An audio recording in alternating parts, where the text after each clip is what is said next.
With the Spectrum issue 2 looking like it won't be released now for quite a good while due to chip shortages, my attention turned to what other options there were. Coming out in March, Retro Games is releasing the A500 Mini, a device that will let you play Amiga games.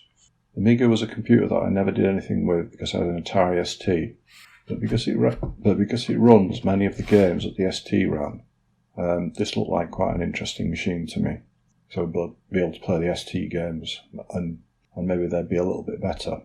The console comes with 25 games built in, and you can add further games. The game I was most interested in was Robotron, and I wanted to see how this would run on an Amiga.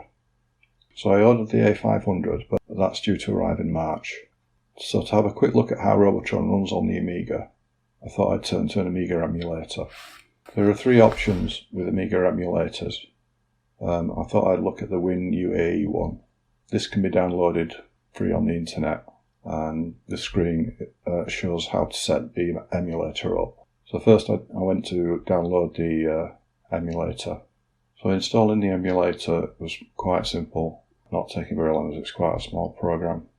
I downloaded the 64-bit version and then found this web page that explains how to set it up easily, because emulators generally are a bit tricky.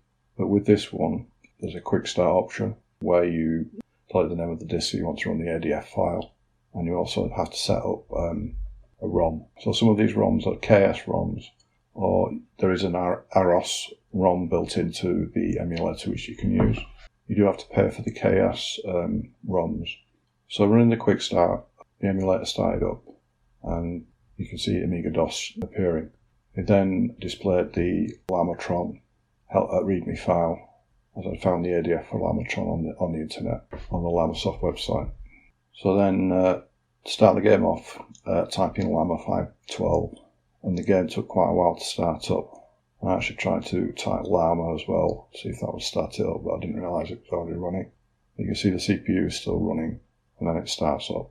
So you go into the startup screen with details of Llamasoft, and then it goes into the Llamatron start page, and it's looking exactly like it did on the ST. The sound might be a little bit better.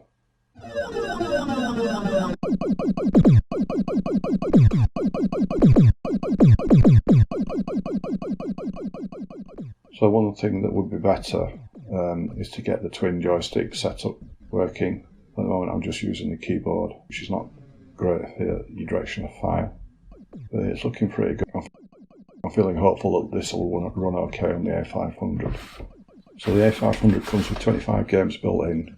These, the ones that I recognise, are Battle Chess, which I played on PC, Chaos Engine, Speedball 2, which I played on the ST, Stunt Car Racer on the ST, and quite a few of the other names I'm familiar with.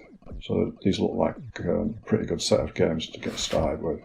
The device comes with a 2-button mouse and a controller with arrow keys, and on the right the 4 colour keys and a couple of keys in the middle. So it says you can add your own games, update the firmware and connect your own devices. So this looks like something to play around with until the next arrives. As I say, I don't know much about the Amiga, so that'll be quite interesting to have a look at that, and we'll see how it goes.